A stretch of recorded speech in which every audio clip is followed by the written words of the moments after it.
A Tale of Werewolves, Alphas, and Fated Destinies, written by Olivia Stone. The ceremonial clearing was silent in the way that only comes before something terrible happens. That breathless moment when the entire world seems to hold still, waiting for the first crack of thunder that will unleash the storm. And Selena Moonshadow stood at the center of that silence, wearing white silk robes that felt more like a funeral shroud than wedding garments. Her long, silver hair braided with moonflowers that her caretaker had woven in with trembling fingers just an hour before, knowing what was coming, even if Celine had been too naive, too hopeful, too desperate to see the truth. The full moon hung overhead like a witness to her humiliation, its pale light making her already ghostly appearance even more pronounced, turning her porcelain skin nearly translucent and her storm-gray eyes into pools of liquid silver that reflected back all the doubt and fear she'd been carrying for 24 years. Ever since the night her parents died defending the pack borders from rogues, and she'd become the burden no one wanted, but everyone pretended to tolerate because she was, after all, the last Omega born in 50 years, the final ember of a dying flame that everyone hoped might somehow, impossibly, reignite the gift the moon goddess had withdrawn from their kind. Celine had spent 14 years preparing for this moment, 14 years of being told that she would be Alpha Darius Blackwood's mate,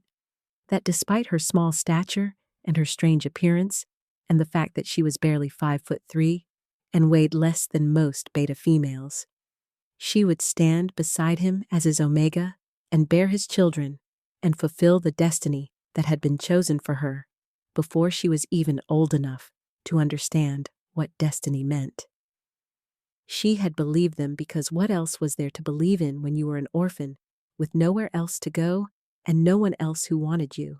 when your own wolf was so small and weak that shifting left you exhausted for hours afterward, when pack members whispered that you were the reason Omegas had stopped being born, because clearly the moon goddess had made a mistake with you and decided not to risk making another. Darius stood before her now, tall and dark-haired and handsome in the way that alphas always seem to be, with broad shoulders and the kind of presence that made other wolves instinctively lower their eyes in submission. But Celine had known him since they were children, had watched him grow from a boy who pulled her braids to a young man who looked at her with something that wasn't quite affection, but wasn't quite disgust either. Something closer to resignation, like she was a duty he'd accepted, but never truly wanted. The pack had gathered in a circle around them, over 200 wolves bearing witness to what should have been a joyous occasion, a mating ceremony that would bind the last Omega to their future Alpha, and perhaps, just perhaps, bring hope back to a dying species. But Celine could feel the tension in the air like electricity before a lightning strike, could see the way pack members shifted their weight and avoided looking directly at her, could sense that something was wrong in the way her caretaker had hugged her too tightly before sending her out to the clearing, whispering words that sounded like an apology, but made no sense at the time. Darius was supposed to step forward now, supposed to take her hand and speak the ritual words that would begin their bonding ceremony, supposed to mark her neck and claim her before the moon goddess and all witnesses. But instead, he was looking at her with an expression she'd never seen before. Something cold and calculating and ultimately dismissive, like he was examining livestock and finding it wanting. And Celine felt her stomach drop even before he opened his mouth to speak, because she suddenly understood with perfect, horrible clarity that this wasn't going to be a wedding ceremony at all. "I've thought long and hard about this moment," Darius said, his voice carrying across the silent clearing with the kind of authority that made it impossible not to listen, made it impossible to look away, even though Celine wanted nothing more than to run, to shift and flee into the forest and never come back. But her legs wouldn't move, and her wolf was curled up inside her chest, whimpering in fear and shame. I've spent years preparing to take Selene as my mate because that's what was expected, what was promised, what everyone told me was necessary for the good of the pack, but I can't do it anymore. I can't tie myself and my future and my pack's future to someone who is so clearly defective, so obviously broken, so fundamentally wrong, that even the moon goddess herself seems to have turned away from her kind. The words hit Selene like physical blows, each one driving the air from her lungs and making her silver hair seem to dim in the moonlight, making her small frame seem even smaller, even more inadequate, even more deserving of the rejection that was raining down on her like acid. "Look at her," Darius continued, gesturing toward Selene with something close to contempt, and she felt every eye in the clearing turn to examine her, to catalog her failings, to confirm what he was saying. "She's barely 5 feet tall. She weighs less than most of our adolescent females. Her wolf is so weak that she can barely shift without collapsing afterward. And she's supposed to be an omega, supposed to be the pinnacle of our species, the ones who bear the strongest pups and soothe pack bonds and maintain the balance between alpha aggression and pack harmony. But she can't even maintain her own health." Selene wanted to defend herself, wanted to explain that she'd always been given the smallest portions of food because omegas were supposed to have delicate appetites, wanted to say that she'd been discouraged from training because omegas weren't supposed to be warriors, wanted to scream that maybe if someone had actually cared about her as a person, instead of seeing her as a broken vessel for their hopes, she might have been stronger. But the words stuck in her throat like shards of glass, and all she could do was stand there and take it, just like she'd been taking it her entire life. "You're not a blessing, Selene," Darius said, his dark eyes meeting hers without any hint of mercy or compassion or even basic kindness, just cold assessment and final judgment. "You're a symbol of everything that's dying in our world. You're proof that the moon goddess has abandoned us. You're a constant reminder that our species is failing and fading and heading toward extinction. And I won't tie myself to failure. I won't doom my future children to weakness. I won't accept a mate who is so clearly cursed that even her own appearance screams of death and winter and endings rather than life and spring and new beginnings." The rejection hit Selene with the force of a physical attack, making her stumble backward even though Darius hadn't moved, making her silver hair fall forward to hide her face as tears she'd sworn she wouldn't cry began burning in her eyes, blurring her vision and making the whole clearing swim like she was looking at it through water. She heard murmurs of agreement from the crowd, heard whispers that confirmed what Darius had said, heard people who had known her for years, who had eaten food she'd helped prepare and worn clothes she'd helped mend, and benefited from her quiet kindness in 1,000 small ways, agreeing that yes, she was defective, yes, she was cursed, yes, she was better off rejected than mated, because at least this way only she would suffer and not drag an alpha down with her. Beta Rowan, Darius's second in command, stood at the edge of the clearing with guilt written across his weathered face. But he said nothing in her defense, did nothing to stop this public humiliation, just watched with the rest of them as their future alpha destroyed the last Omega's spirit in front of the entire pack. Selene's caretaker, an elderly beta female named Meredith, who had raised her after her parents died, was crying openly now,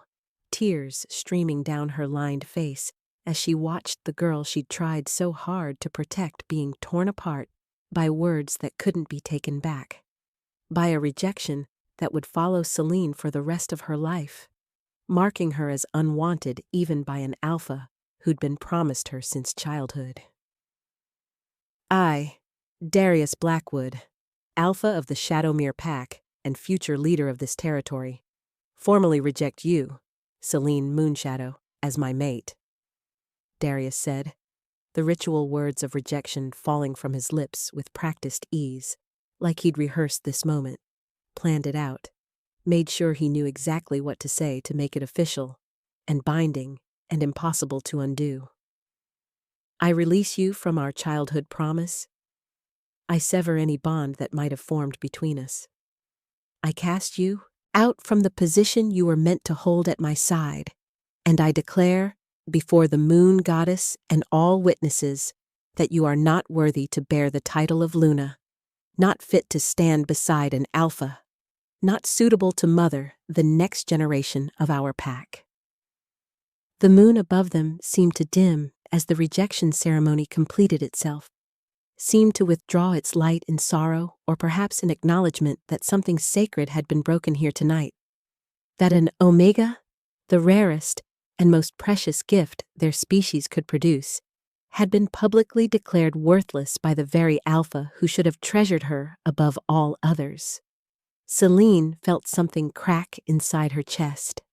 some fragile hope she hadn't even known she was still carrying, the belief that maybe, just maybe, she was worth something to someone, that her life had meaning beyond being a disappointment,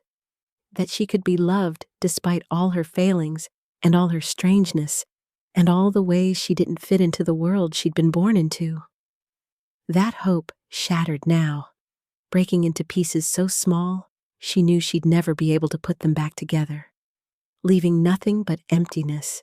and the cold certainty that Darius was right, that she was defective,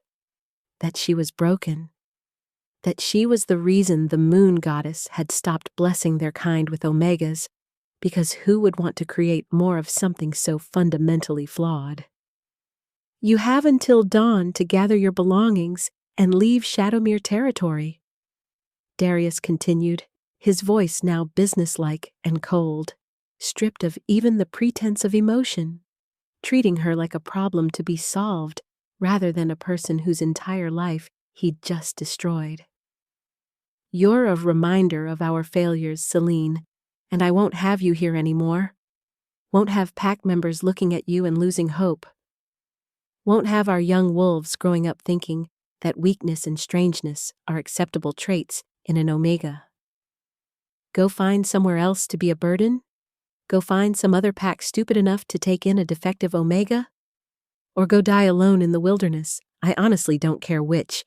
Just be gone by sunrise, or I'll have the warriors escort you out with far less courtesy than I'm showing you now." The crowd was already dispersing, pack members turning away from her like she was contagious, like her failure might somehow spread to them if they looked at her too long, like being rejected had made her not just unwanted, but actually dangerous to acknowledge. And Selene stood alone in the center of the clearing as the wolves she'd grown up with, the pack she'd served and helped and tried so hard to be worthy of, walked away without a single word of comfort or protest or even basic human decency. Meredith tried to approach her, tried to offer some comfort, but Darius's beta intercepted the old woman with a firm hand on her shoulder and a quiet word that made her stop, made her stand helpless at the edge of the clearing, watching as Selene wrapped her arms around herself and tried to hold the broken pieces of her heart together through sheer force of will. The white silk ceremonial robes suddenly felt obscene, a mockery of what this night was supposed to be, and Selene wanted to tear them off, wanted to rip away every reminder of the hope she'd foolishly allowed herself to feel. But instead, she just stood there, frozen and numb, while the moon continued its journey across the sky, and the first hints of a storm began gathering on the horizon, dark clouds rolling in from the north like a physical manifestation of the despair that was swallowing her whole. She had 1 hour to pack her life into a bag, 1 hour to say goodbye to the only home she'd ever known. 1 hour before she'd be forced out into the wilderness with nothing but the clothes on her back and the knowledge that she was so worthless, so fundamentally unlovable, that even an alpha who'd been bound to her by promise and duty and 14 years of expectation would rather face his pack's disappointment than accept her as his mate.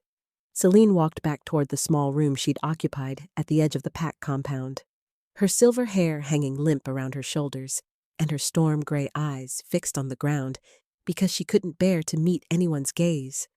couldn't stand to see pity or relief or satisfaction in their expressions, couldn't handle the confirmation that everyone had been waiting for this moment, hoping for it, knowing it would come eventually because of course it would, because she had never been good enough and everyone had known it except her. The storm was moving closer now. She could smell the electricity in the air and feel the temperature dropping as cold wind began whipping through the trees, and some distant part of her mind that wasn't consumed by grief and shame thought that it was fitting. That, of course, she would be cast out into a blizzard. That, of course, the universe would arrange for the worst possible conditions for her exile, because when had anything in her life ever been easy or fair or even remotely kind? She had 1 hour to pack, 1 hour to prepare, 1 hour before she'd walk into the wilderness alone and unwanted, and Celine found herself wondering, as she pulled her few belongings into a worn canvas pack,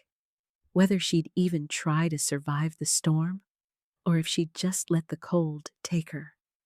just lie down in the snow, and finally stop being a disappointment to everyone, including herself. The wind was howling now, the storm arriving faster than anyone had predicted. And as Celine pulled on her thin traveling cloak and slung her pack over her narrow shoulders,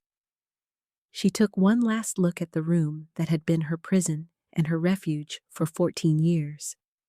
at the narrow bed and the small window and the shelf of healing herbs she'd carefully cultivated, because that was the one thing she was actually good at, the one gift she had that people valued even if they didn't value her.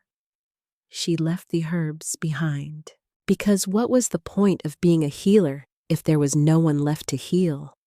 What was the point of gifts and talents and skills if you were fundamentally too broken to deserve life? And she walked out into the night with her head held high through sheer stubborn pride, refusing to let the pack see her broken, even though she was shattered into so many pieces she didn't think she'd ever be whole again. The first snow was already falling, fat white flakes that stuck to her silver hair and made her nearly invisible against the winter landscape. And Celine walked past the ceremonial clearing where Darius had destroyed her, past the training grounds where she'd never been allowed to practice, past the communal hall where she'd eaten 1,000 meals alone at the edge of the room, and finally past the border markers that separated Shadowmere territory from the wild lands beyond, where rogues and predators and death waited for lone wolves stupid enough to travel without a pack. She didn't look back, didn't give them the satisfaction of seeing her hesitate or regret or grieve for what she was losing. Just kept walking as the snow fell harder and the temperature plummeted and the blizzard closed in around her like a white tomb,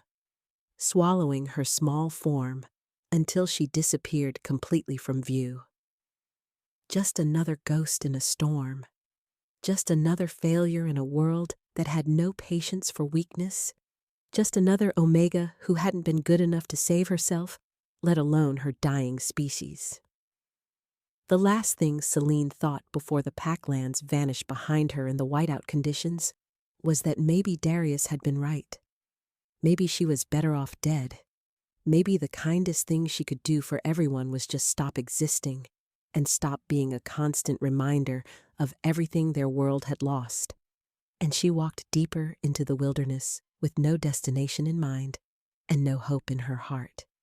Just the cold certainty that this was how her story would end, alone and frozen and unmourned in the mountains that cared nothing for rejected Omegas or broken dreams or the last desperate gasps of a dying gift. But the storm had other plans, and somewhere deep in the wilderness, in a cave hidden behind ice and stone, 12 white wolves were dying in the cold, waiting for a miracle they didn't know was coming, waiting for a silver-haired Omega who thought she was worthless to prove that sometimes the most broken among us are actually the strongest, that sometimes being rejected by the wrong person is the only way to find your way to the right one, and that sometimes you have to lose everything before you can discover what you were truly meant to be. The blizzard was a living thing, a monster of wind and ice that tore at Celine's thin cloak and whipped her silver hair into a tangled mass around her face, blinding her as effectively as if someone had wrapped cloth around her eyes. And she had been walking for what felt like hours, but might have been days for all she could tell, in the whiteout conditions that made everything look the same, made every direction equally meaningless, made survival seem like a joke the universe was playing at her expense. Her fingers had gone numb an hour ago, or maybe it was 3 hours. Time had lost all meaning when every breath burned her lungs with cold, and every step forward felt like wading through quicksand that wanted nothing more than to pull her down and hold her under until she stopped struggling and accepted the death that everyone back in Shadowmere had probably assumed would claim her before dawn. Celine's wolf had retreated deep inside her consciousness, curled up and whimpering like a kicked puppy,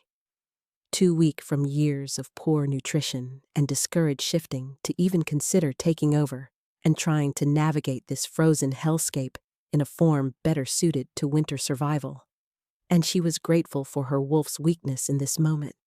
because at least it meant she wouldn't have to feel the betrayal twice, wouldn't have to experience the rejection through both her human heart and her animal soul, wouldn't have to carry the weight of Darius's words in 2 separate parts of herself that should have been united but had always felt fractured and incomplete. The cold was seeping into her bones now,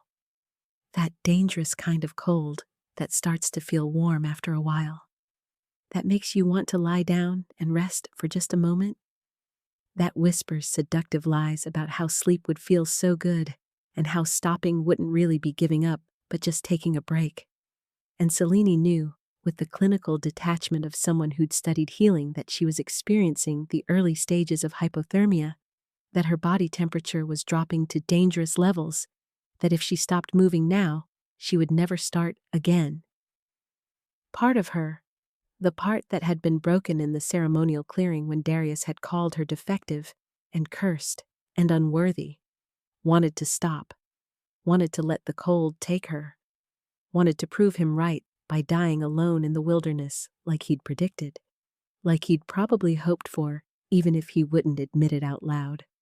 because her death would solve so many problems for him and for the pack, and for everyone who'd spent years trying to figure out what to do with the last Omega, who couldn't even be Omega properly.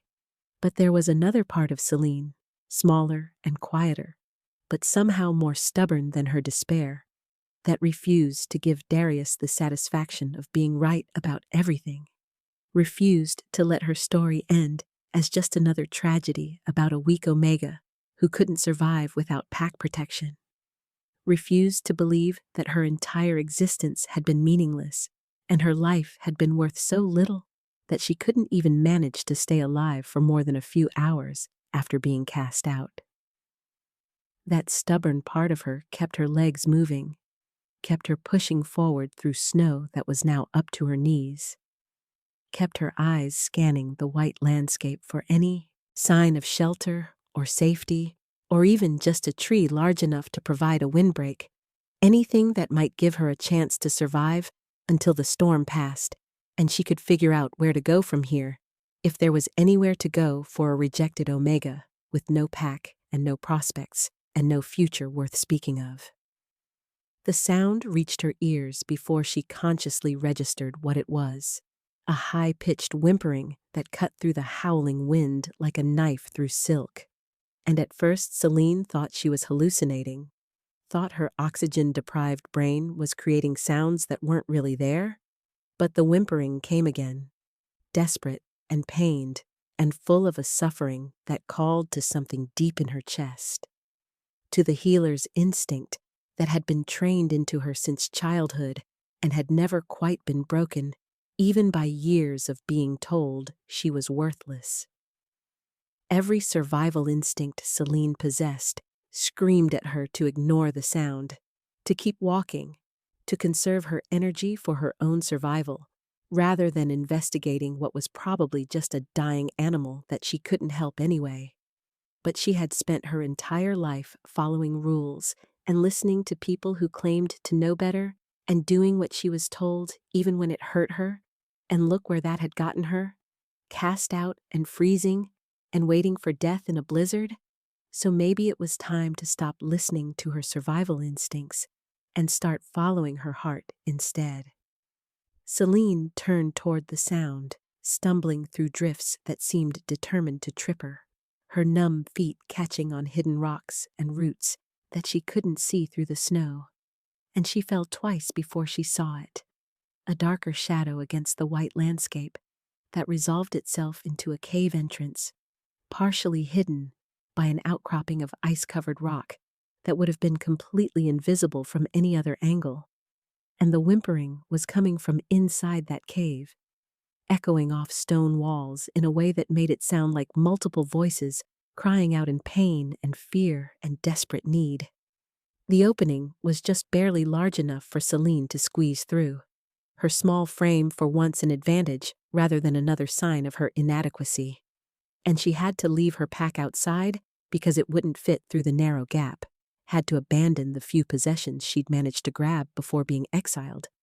But what did it matter really when she was probably going to die anyway, and dead people didn't need spare clothes or dried food or the little wooden figurine of a wolf that her mother had carved for her before the rogue attack that had orphaned her. The cave was dark and cold, but at least it was sheltered from the wind. And as Celine's eyes adjusted to the dimness, she felt her breath catch in her throat, felt her heart stutter in her chest, felt every coherent thought drained from her mind as she took in the sight before her, because there, sprawled across the cave floor in various positions of distress and exhaustion, were 12 white wolves, each one massive and magnificent and clearly dying from cold and injuries that she could see even in the poor light. They were the largest wolves Celine had ever seen, easily twice the size of normal pack wolves, with thick fur that should have protected them from any winter storm, but was now matted with ice and blood, and their eyes were various shades of blue and silver, pale and striking and fixed on her with an intensity that made her skin prickle with awareness, because these were not ordinary wolves, these were shifters. Had to be shifters based on their size and the intelligence in their gazes and the way they watched her with something that looked almost like hope, like they'd been waiting for someone to find them, like her stumbling into this cave wasn't accident, but destiny. The largest wolf was in the center of the group, a massive beast with fur the exact same shade of silver as Celine's hair, so similar in color that for a moment she thought she was looking at a mirror image of her own wolf form, if her wolf had ever been allowed to grow strong and healthy and powerful, instead of remaining small and weak and inadequate. And his eyes, when they met hers, were pure silver, glowing faintly in the darkness like moonlight on water. And something electric passed between them, some recognition that Celine didn't understand, but felt all the way down to her soul, like her wolf was suddenly awake and alert and paying attention in a way she hadn't done in years. The silver wolf made a soft chuffing sound, not aggressive, but welcoming, almost pleading, and Celine understood without words that he was asking for help, that all of them were asking for help, that they had somehow ended up trapped in this cave during the blizzard and were now too weak to shift back to human form, too injured to generate enough body heat to survive, too far gone to save themselves without intervention. they had no right to expect from a lone Omega who was barely surviving herself. Selene should have left, should have recognized that these wolves were probably elite guards or warriors from some powerful pack, that helping them would drain what little energy she had left, that she was already hypothermic and exhausted and on the edge of collapse, that saving them would almost certainly mean sacrificing herself. But she had spent 24 years being told that her life was worth less than nothing, that she was a burden and a disappointment and a waste of the Omega gift, and maybe this was her chance to prove that she could be useful for something, could matter to someone, could die doing something meaningful instead of just freezing alone in the wilderness like unwanted garbage. Her healer's senses, the magical awareness that let her feel injuries and illness in living things, suddenly flared to life despite her weakened state, and she could sense everything wrong with these magnificent creatures. The hypothermia that was shutting down their systems, the broken bones from what must have been an avalanche, the deep lacerations that were still bleeding sluggishly, the exhaustion so profound it had trapped them in their wolf forms because they simply didn't have the energy to shift back to human. Moving on instinct and training that had been drilled into her since childhood, Selene began assessing each wolf systematically, her numb fingers checking for breathing and heartbeat, her healer's sense cataloging injuries in clinical detail, even as her mind screamed that this was impossible, that she couldn't help 12 dying wolves when she couldn't even help herself, that she was going to fail them just like she'd failed at everything else in her miserable life. 3 of the wolves had minor injuries, mostly bruising and shallow cuts that would heal on their own if they could just get warm enough to survive the night. But 2 were showing signs of severe hypothermia, with breathing so shallow she could barely detect it, and heartbeats so slow they might stop at any moment. And 7 others were somewhere in between, injured and cold and exhausted, but not yet at death's door, not yet beyond saving, if someone was willing to try. The silver wolf, the one whose eyes had met hers with that electric recognition, was one of the severely hypothermic ones, and Selene found herself kneeling beside him without conscious decision, found her hands moving through his thick fur, checking for injuries, found herself whispering reassurances even though he probably couldn't understand her words and wouldn't care about comfort from a defective Omega, even if he could. "I'm going to help you," Selene heard herself saying, her voice rough from cold and crying and hours of breathing frigid air that had scraped her throat raw, and the silver wolf's eyes fixed on hers with such intensity that she felt pinned in place, felt seen in a way she hadn't been seen since her parents died, felt valued in a way that made her chest ache with emotions she couldn't name. "I don't know who you are or why you're here, or if you'll even survive, but I'm going to try. I'm going to give you everything I have, because someone should, because you deserve to be fought for, because maybe if I can save you, then my life will have meant something after all." She could feel her own hypothermia getting worse, could feel her body temperature continuing to drop dangerously, could feel her thoughts getting fuzzy around the edges in a way that meant she was running out of time. But she pushed the awareness aside and focused on the wolves, on doing what she could with what little she had left. There was no firewood in the cave, nothing burnable that might provide warmth, and Selene's pack with her fire-starting supplies was outside in the snow, probably already buried by drifts, and she didn't have the strength to go back out and search for it, didn't have the energy to gather wood even if there had been any to find, so she did the only thing she could think of and lay down between the 2 most critical wolves, pressing her small body against their massive forms and trying to share what little body heat she had left, trying to use her own life force to keep them alive, even though she knew it was futile, knew she was just prolonging the inevitable. knew they would all probably be dead by morning. The silver wolf shifted slightly, moving closer to her, and Celine wrapped her arms around his massive neck and buried her face in his fur, breathing in the scent of pine and snow, and something wild that made her wolf stir with interest despite everything, and she began to sing without really meaning to. An old lullaby her mother had taught her before the rogues killed her. A song about moonlight and pack bonds, and the goddess who watched over all wolves with loving eyes. The words flowed out of her in a language she didn't consciously remember learning, ancient and melodic and full of power that she didn't understand. And as she sang, she felt something warm building in her chest, spreading through her body like liquid sunlight, chasing away the cold and the numbness and the despair that had been consuming her since the rejection ceremony. Her silver hair began to glow, faintly at first, but growing brighter with each verse of the song, casting soft light through the dark cave and illuminating the wolves around her in shades of silver and white that looked almost ethereal, almost magical, almost like something from the old stories her mother used to tell about the first Omegas who could heal with moonlight and song. Celine didn't realize what was happening, didn't understand that she was channeling her Omega gift in its purest form, didn't know that lunar healing was flowing from her into the wolves through touch and voice and sheer desperate will to save something, to matter to someone, to prove that her existence wasn't completely worthless,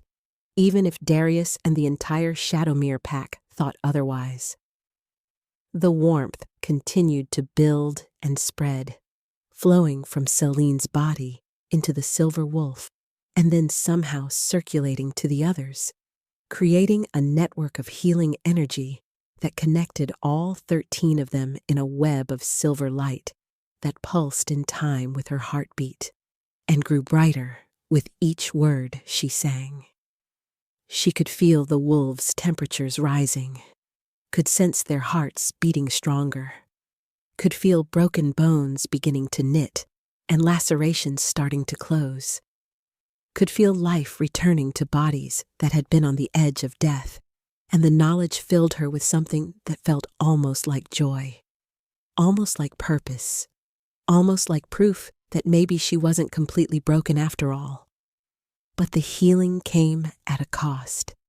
and Celine could feel her own life force draining away with every moment, could feel her body temperature dropping even as theirs rose, could feel her heartbeat slowing even as theirs strengthened, could feel herself fading like a candle burning down to nothing, giving everything she had and everything she was to save 12 strangers who would probably never even know her name or understand what she'd sacrificed for them. The silver wolf made a sound, something between a whine and a growl, and Celine felt him trying to pull away, felt him attempting to break the connection, because somehow he understood what was happening, understood that she was killing herself to save them, but she held on tighter and sang louder and poured more of herself into the healing. Because what did it matter if she died here? What difference did it make if she spent her last moments doing something good instead of just freezing alone in the wilderness? What was the point of surviving if she had nothing to survive for and no one who wanted her to survive anyway? Her vision was blurring now, darkness creeping in from the edges, and her voice was getting weaker, the song faltering as her lungs struggled to draw breath. And she knew with perfect clarity that she had maybe minutes left,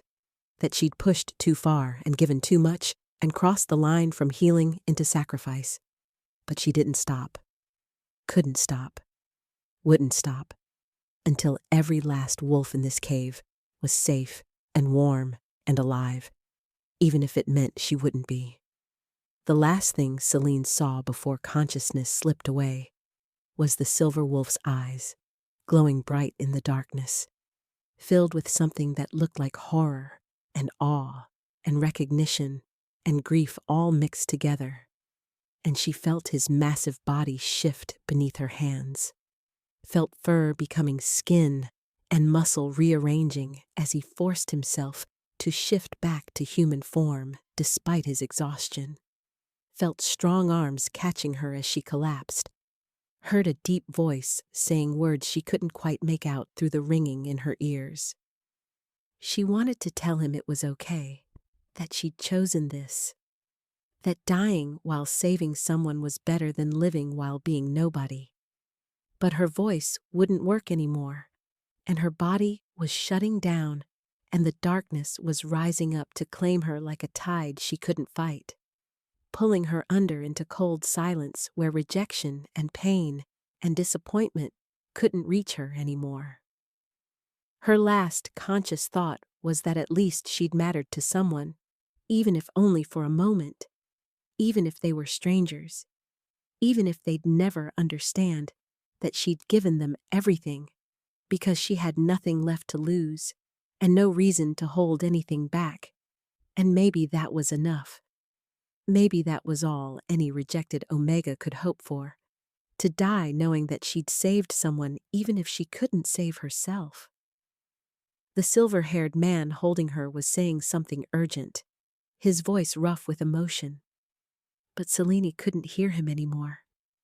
couldn't feel anything except a strange sense of peace that came from finally being allowed to rest. And she let herself sink into the darkness with something that almost felt like a smile on her frozen lips, never knowing that the man whose life she'd just saved was an alpha king who'd been searching for her for years, never suspecting that her sacrifice had just activated a prophecy that would change the fate of every wolf in the kingdom, never imagining that dying in a cave to save strangers was actually the moment her real life was about to begin. Selene woke to warmth, real warmth, the kind that seeped into her bones and chased away the memory of cold that had become so familiar. She'd almost forgotten what it felt like to be truly comfortable. And for a long moment, she couldn't remember where she was or how she'd gotten here, or why she was alive when she was certain she'd died in that cave with 12 white wolves and a song on her lips that had drained everything she had left to give. Her eyes opened slowly, reluctantly, because part of her was afraid that consciousness would bring back the pain and the rejection and the certainty that she was worthless. But instead of the cave's darkness or the blizzard's fury,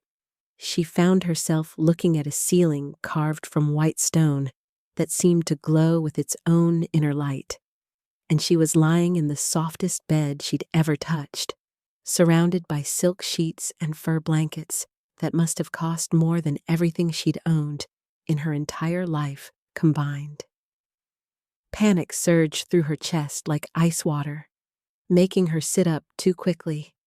making the room spin around her in dizzying circles, and a gentle hand pressed against her shoulder, easing her back down against pillows that felt like clouds, and a voice that sounded ancient and kind and infinitely patient said, "Easy, child. You've been unconscious for 3 days, and your body needs time to remember how to work properly after what you did in that cave, after you poured your life force into 12 dying wolves and nearly killed yourself in the process of saving them." Selene turned her head, moving carefully this time, and found herself looking at an elderly woman with silver white hair and eyes that held the wisdom of centuries, a woman who was smiling at her with such warmth and approval that Selene felt tears prick at her eyes because she couldn't remember the last time someone had looked at her like she was precious rather than problematic, like she was valuable rather than defective, like her existence was a blessing rather than a burden that everyone had to tolerate. "Who are you?" Selene managed to whisper, her voice rough and cracked from disuse, and the elderly woman handed her a cup of water that tasted like it had been infused with healing herbs, soothing her throat and bringing moisture back to her dry mouth, and the woman said, "My name is Elder Mira, and I'm the chief healer of the Northern Realm, which is where you are now, in the Winter Palace of the Alpha King, who brought you here himself after you saved his life and the lives of his 12 elite guards in a cave during the blizzard that should have killed all of you but didn't, because you wouldn't let it, because you gave everything you had to strangers who had no right to your sacrifice but received it anyway." The words weren't making sense, bouncing around in Celine's confused mind like stones in a jar. Alpha King and elite guards and Northern Realm. And she shook her head slowly, trying to clear the fog that seemed to have taken up residence in her thoughts. Trying to understand how she'd gone from dying alone in a cave to waking up in what sounded like a palace. And Elder Mira seemed to understand her confusion, because she patted Celine's hand with fingers that were gnarled with age but still strong, and said, "The wolves you saved weren't ordinary soldiers or wandering shifters. They were the Alpha King's personal guard, and he was with them when an avalanche caught them in the mountains, trapping them in that cave where they would have frozen to death if you hadn't stumbled in and decided their lives were worth more than your own." Celine felt her breath catch in her throat, felt memory rushing back in vivid detail. The silver wolf with eyes that matched hers, the desperate singing, the warmth flowing out of her until there was nothing left, and she said, "I didn't save them because of who they were. I saved them because they were suffering, and I couldn't walk away from that. I couldn't be the kind of person who leaves living creatures to die, even if those creatures were strangers, and even if saving them meant I wouldn't survive." Elder Mira's smile grew wider, her aged eyes crinkling at the corners, and she said, "I know, child, and that's exactly why you're here. That's exactly why the Alpha King has been sitting beside your bed for the past 3 days waiting for you to wake up. That's exactly why he's ordered the entire palace to treat you like visiting royalty. Because you proved something in that cave that he's been searching for his entire life. You proved that you're exactly who the prophecy said would come. The silver-blessed Omega who would restore balance to our dying world." The door opened before Celine could ask what prophecy Elder Mira was talking about, and a man entered who made every thought flee from her mind because he was the most magnificent creature she'd ever seen. Tall and powerfully built, with silver hair that fell past his shoulders and eyes that glowed with the same pale silver light as her own, and she knew him, recognized him on some soul-deep level as the wolf from the cave, the one whose life she'd saved first, the one whose eyes had held such intensity when they'd met hers in the darkness. He moved like liquid grace, like power barely contained, like an alpha who was so confident in his strength that he didn't need to prove it with aggressive displays or dominant posturing. And when his eyes found hers across the room, she felt something snap into place in her chest, something that felt like recognition and belonging and coming home all wrapped together in a bond she didn't understand but couldn't deny. "You're awake?" the Alpha King said, and his voice was deep and rough like thunder in the distance, full of emotion that he was trying to control but couldn't quite hide, and he crossed the room in long strides that ate up the distance between them, dropping to his knees beside her bed like she was something sacred rather than the broken Omega everyone else had rejected. "I'm Theron Silverborn, Alpha King of the Northern Realm, and you saved my life 3 days ago in a cave during a blizzard, and I need you to know that I've been terrified every single moment since then that you wouldn't wake up, that you'd given too much of yourself, and we'd lost you. That the prophecy had led me to my destined mate only for me to watch her die before I could even tell her who she was and what she meant and how long I'd been searching for her. The words tumbled out of him like a confession, raw and honest, and completely at odds with the controlled composure Celine expected from an Alpha King. And she found herself staring at him with wide eyes, trying to process what he was saying, trying to understand how she'd gone from being rejected as defective to being called someone's destined mate in the span of less than a week. Elder Mira quietly excused herself, slipping from the room with the practiced ease of someone who knew when to give people privacy. And suddenly, Celine was alone with the Alpha King, who was looking at her like she was the answer to every question he'd ever asked. Like she was precious beyond measure. Like her silver hair and pale skin and storm-gray eyes were beautiful rather than cursed, and she didn't know what to do with that. Didn't know how to process kindness and admiration when she'd spent her entire life being told she was a disappointment. "I don't understand," Celine whispered, her hands clutching the silk sheets like they were the only solid things in a world that had suddenly become incomprehensible. And Theron reached out slowly, giving her time to pull away, and took one of her hands in both of his, and his touch was warm and gentle, and sent electricity racing up her arm that made her wolf wake up and take notice in a way she hadn't done in years. 50 years ago, Omega births stopped across all territories, Theron said, his silver eyes never leaving hers, holding her gaze with an intensity that made it impossible to look away, even though part of her wanted to hide from the weight of whatever he was about to tell her. The moon goddess withdrew her blessing, because we'd forgotten what Omegas truly were. We'd started treating them as possessions, rather than the sacred balance to alpha power, as breeding stock rather than the heart and soul of pack bonds. And without them, our entire species began dying, birth rates dropping, violence increasing, the land itself withering because the balance was broken and we didn't know how to fix it. His thumb was tracing circles on the back of her hand, an absent gesture that seemed unconscious but sent warmth flooding through her system, and he continued. "There's an ancient prophecy that speaks of the last Omega becoming the first, of silver blessing the silver throne,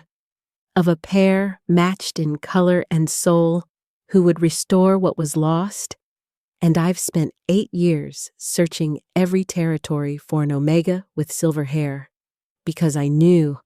in my bones that she would be the one, that together we could save our dying world." Celine felt tears burning in her eyes, spilling down her cheeks before she could stop them, because he was talking about her like she mattered, like she was important, like her strange appearance that had made her an outcast was actually a mark of destiny rather than a curse, and she said through her tears, "But I'm broken. I'm defective. I'm too small and too weak, and everyone knows it. The alpha who was supposed to mate me rejected me in front of the entire pack because I'm not worthy of being anyone's Omega, let alone a Luna, let alone someone who could save anything when I can barely save myself." Theron's expression shifted, fury and pain flashing across his handsome features, and he said in a voice that shook with barely contained rage, "The alpha who rejected you is a fool who couldn't recognize treasure when it was standing in front of him, who was too blind to see that your size isn't weakness, but concentration.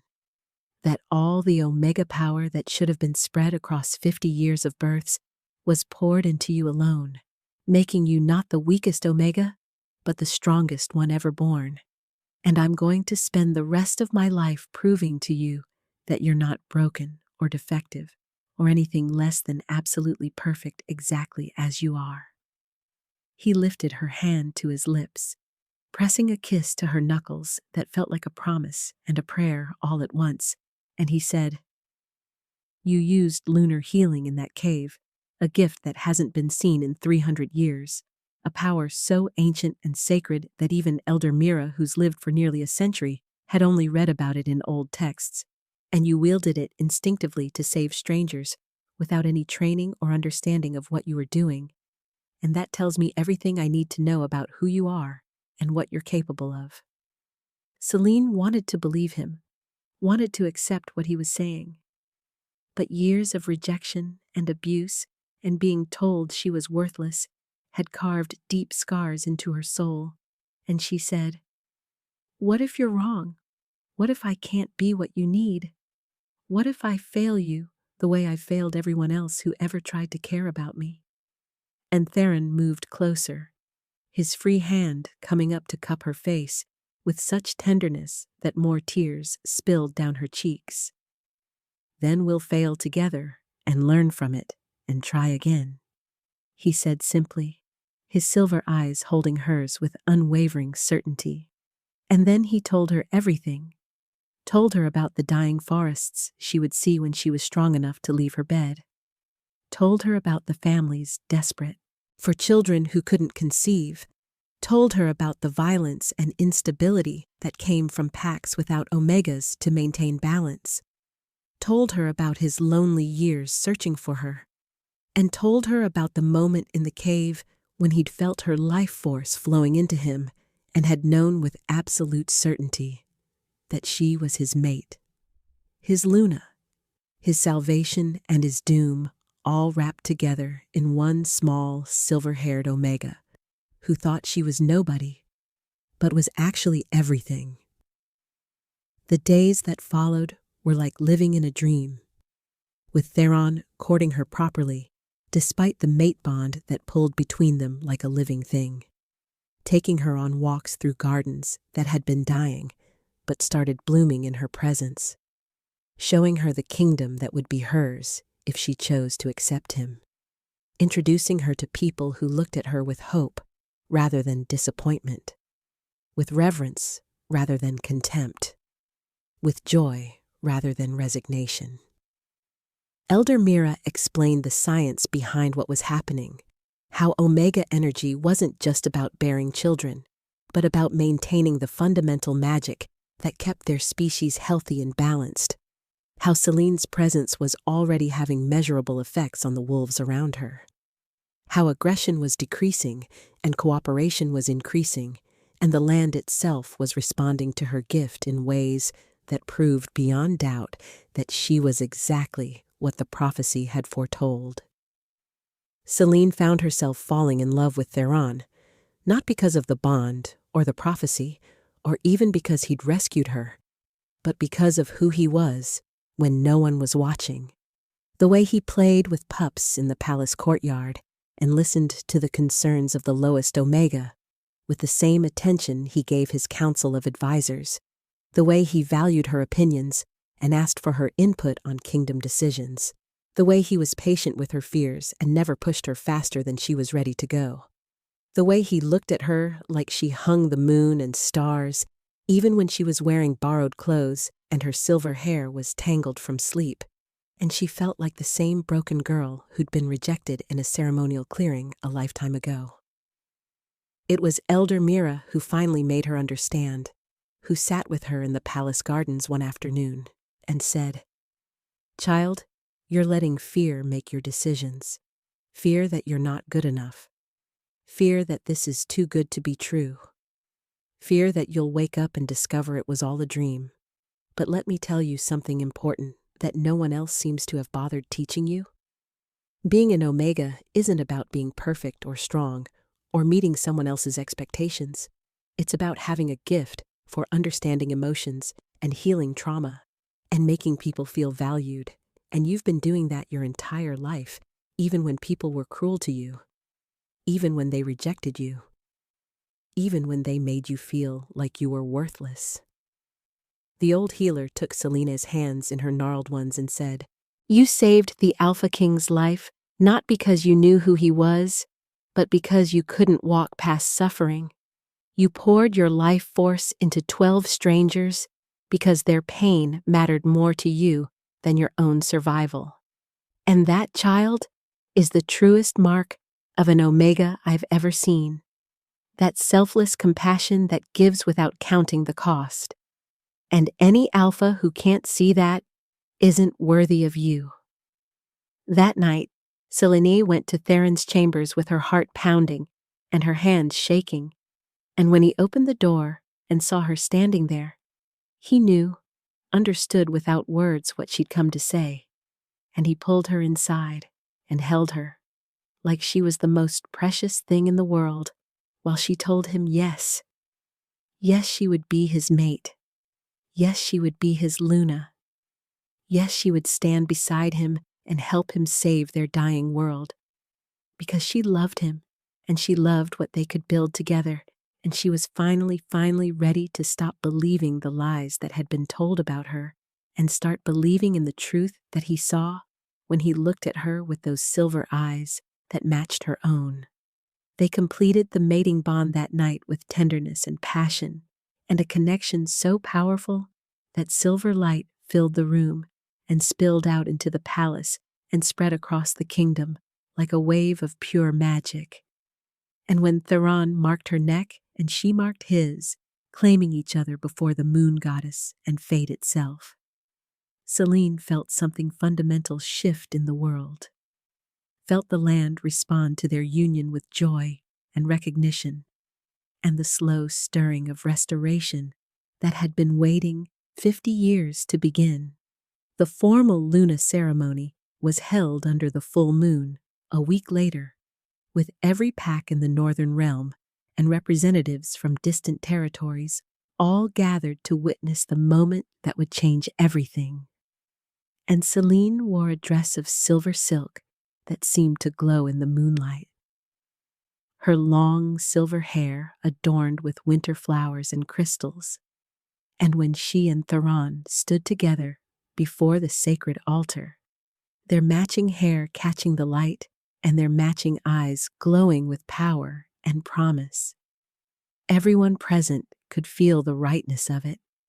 could sense that prophecy was being fulfilled and balance was being restored, and hope was returning to a world that had almost forgotten what hope felt like. Theron declared before all witnesses that Selene was his true mate and chosen Luna, that she was the silver blessing the prophecy had foretold, that she was the key to restoring Omega births and pack harmony and the fundamental magic that kept their species alive. And when he marked her again publicly, completing the royal bond that would tie their souls together for eternity, the entire gathering howled in celebration, a song of joy and new beginnings that echoed across mountains and valleys and touched every wolf in the kingdom with the promise that their long nightmare was finally ending. The restoration didn't happen overnight, but it happened slowly and surely as Selene grew into her role as Luna and learned to wield her lunar healing gift with Elder Mira's guidance, teaching other healers about the ancient magic that had been lost, establishing schools where Omegas would be valued and protected and taught their true worth rather than treated as possessions or breeding stock, and most importantly, loving Theron with a fierceness that surprised them both, building a partnership based on equality and respect and genuine affection that became the model for how alphas and omegas should relate to each other. Within a year, the first Omega was born in 51 years, a tiny girl with pale blonde hair who came into the world screaming and healthy in a pack on the eastern border, and within 5 years there were dozens more. The moon goddess's blessing returning as wolves remembered how to honor the gift rather than abuse it, and Selene stood at the center of it all, the rejected Omega who'd become a queen, the broken girl who'd discovered she was actually the strongest one, the last who'd become the first just like the prophecy had said. Years later, when Selene sat in the palace gardens with her twin children playing at her feet, both of them blessed with silver hair and their father's powerful build, both of them proof that she was never defective, but simply concentrated with power that needed the right mate to unlock it fully, she would sometimes think back to that night in the ceremonial clearing when Darius had rejected her and called her cursed, and she would smile because his cruelty had been the greatest gift he could have given her. had set her on the path to finding Theron, had led her to the cave where she'd proven her worth by saving lives rather than by meeting someone else's arbitrary standards of what an Omega should be. When young Omegas came to her, feeling broken or unwanted or different, she would take their hands and tell them her story about being rejected and exiled, about walking into a blizzard with no hope, about finding dying wolves and choosing to save them, even though it meant sacrificing herself. And she would tell them, "I thought I was nobody. I thought I was worthless. I thought my existence was a mistake. But I was wrong. I wasn't broken. I was just waiting for someone who could see my true value, and you're not broken either. You're extraordinary in ways you haven't discovered yet, and somewhere out there, your pack is waiting. Your purpose is calling. Your destiny is unfolding, and all you have to do is survive long enough to meet it." Celine would watch these young wolves leave her presence standing taller and believing a little more firmly in their own worth. And she would feel grateful for every hardship she'd endured, because it had made her exactly who she needed to be. The Luna who understood rejection and pain and the desperate need to be valued. The Queen who could relate to the lowest Omega because she'd been there herself. The Alpha King's mate who proved that sometimes the most broken among us are actually the strongest. That sometimes losing everything is the only way to discover what we're truly capable of. That sometimes the cruelest rejection is actually the universe's way of redirecting us toward the destiny we were always meant to fulfill. And that love, real love, the kind that sees your scars and your flaws and your damaged places and chooses you anyway, that love is worth every moment of pain it took to find it, worth every tear and every hardship and every moment of doubt, because when you finally come home to someone who recognizes your soul and claims it as their own, you understand that you are never unwanted, never worthless, never broken. You were just waiting, just surviving, just holding on until the moment when everything made sense and the purpose of your pain became clear and the story of your rejection transformed into the beginning of your greatest triumph. If you enjoyed Celine and Theron's story of rejection transformed into destiny, of an Omega who discovered her true worth, and of a love that literally saved a dying world, then I would be deeply honored if you would subscribe to this channel for more werewolf romance tales featuring powerful alphas, destined mates, rejected Omegas who find their true strength, and magical bonds that prove the moon goddess always has a plan, even when we can't see it.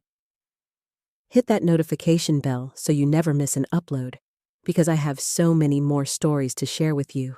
Tales of second chance mates and forbidden love, and wolves who overcome impossible odds to find their happily ever after. Leave a comment below telling me what you thought of Celine's journey from rejected and broken to Luna and Savior. Tell me which moment touched your heart the most. Tell me if you've ever felt like Celine did. Like you were too different, or too broken, or too much of a disappointment. Because I promise you that just like her, you have gifts and strengths you haven't discovered yet, and your story isn't over. It's just beginning. Your support means absolutely everything to me and helps me create more content like this, more stories about wolves who refuse to give up, who find love in unexpected places, who prove that being different isn't being defective, but being destined for something greater. Thank you for reading this story. Thank you for being part of this community. And I'll see you in the next tale of fated mates and magical destinies, where another wolf will discover that rejection is just redirection and that the moon goddess never makes mistakes. She just takes her time teaching us the lessons we need to learn before we're ready to receive the blessings we were always meant to have.